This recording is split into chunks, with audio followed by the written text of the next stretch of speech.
Some new research on home invasions by an enterprising Madison intern may make you feel a little safer. News 3's Linda Eggert is here to explain, Linda. Susan and Eric, it's perplexed police and prosecutors alike what's behind the apparent increase in home invasions the last few years.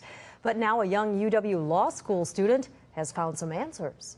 It's the most tragic case of home invasion. UW student Brittany Zimmerman is killed after an apparent stranger broke through her front door and entered her apartment. But new research by enterprising police and district attorney intern Chris Kelly reveals most home invasions are not random, but targeted for drugs.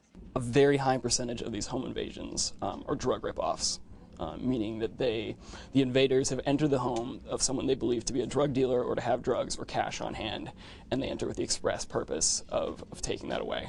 Last May, Kelly began sifting through hundreds of crime reports, searching for home invasions and the reason for them. He found that in roughly 70% of the 65 cases that fit his criteria, the homes were targeted because the intruders believed a drug dealer lived there.